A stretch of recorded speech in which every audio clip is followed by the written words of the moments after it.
Bonsoir à tous et bienvenue sur cette nouvelle pastille spirituelle. Ce soir, la thématique est de savoir au bout de combien de temps on peut faire un contact défunt. Voilà, suivant les croyances de chacun. Il est dit des fois que c'est 3 mois, 15 jours, 21 jours. Voilà, donc je vais répondre à cette question ce soir. C'est une question qui m'a été posée par Eva sur mon mur Facebook, Sandra Doucet Médium. Mais vous pouvez vous aussi poser votre question dans les commentaires en dessous de cette vidéo. Donc dans cette nouvelle pastille, j'aborde la question par rapport au départ d'un bébé ou même d'un adulte.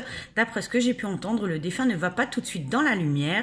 Il reste 15 jours environ pour dire au revoir à toutes les personnes qu'il a connues sur son passage sur Terre. Combien de temps cela prend pour qu'un défunt aille dans la lumière? Alors, réponse, une fois de plus, issue de mon expérience de 3 ans. Je sais que certains peuvent être choqués en se disant, mais ça ne fait que 3 ans. Mais en 3 ans, j'ai fait énormément de contacts défunts et de guidance.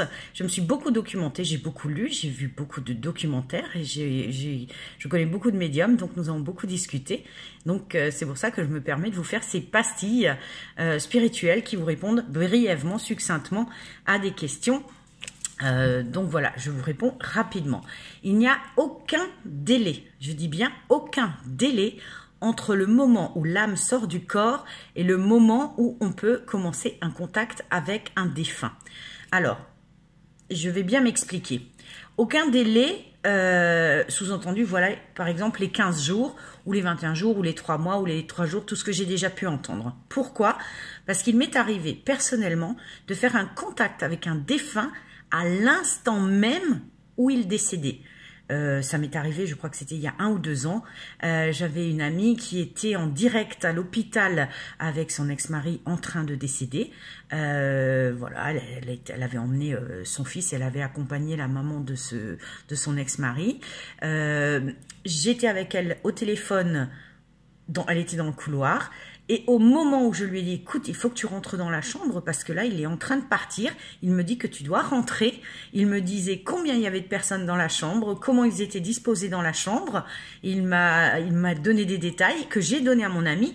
Et c'était vraiment à l'instant T. Elle est rentrée dans la chambre. Bien évidemment, elle avait posé son téléphone. Elle est revenue vers moi quelques heures plus tard pour m'expliquer qu'effectivement, tout ce que je lui avais montré à cet instant-là était effectivement tel que je l'avais décrit parce que le défunt me l'avait montré.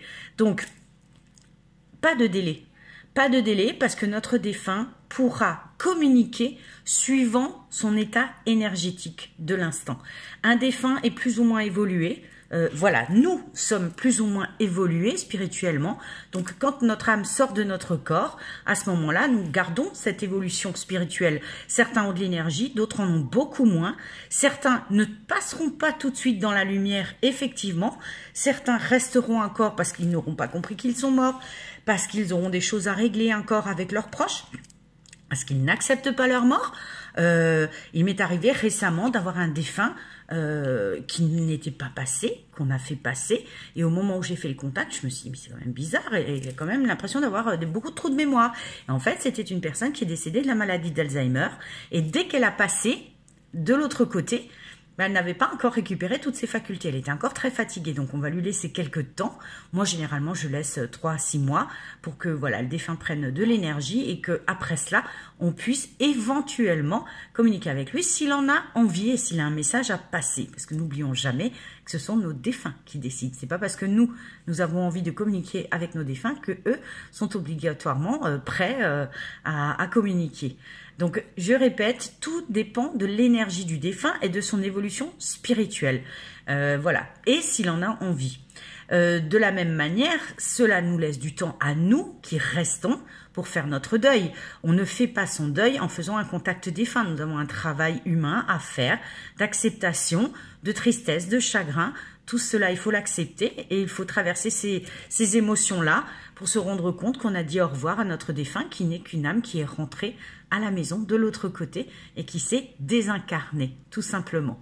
Voilà, donc faites votre travail de deuil, contacter un médium pour un contact défunt, c'est faisable, mais il vaut mieux attendre quand même quelques mois, déjà que vous alliez mieux et que ce défunt ait assez d'énergie pour communiquer, même si, comme dit, d'un défunt à l'autre, il pourra communiquer tout de suite après son départ. Alors, des fois, ils nous font des signes aussi, ils ne sont pas forcément prêts pour un contact défunt via un médium, mais il peut arriver, voilà, que vous ayez quelques signes sur votre chemin. Généralement, les défunts qui ont beaucoup d'énergie arriveront peut-être à vous faire vaciller une lumière, à interférer électriquement, on va dire. Mais voilà, c'est quand même pas la majorité. Mais vous pouvez sentir un effleurement, vous pouvez sentir un courant froid, un courant d'air froid près de vous. Ce sont tout autant de signes d'un défunt. D'accord ? Voilà, j'espère avoir répondu à cette question assez clairement. Je vous remercie une fois de plus pour vos questions très pertinentes auxquelles j'ai plaisir à répondre et je vous dis à très vite pour une nouvelle vidéo.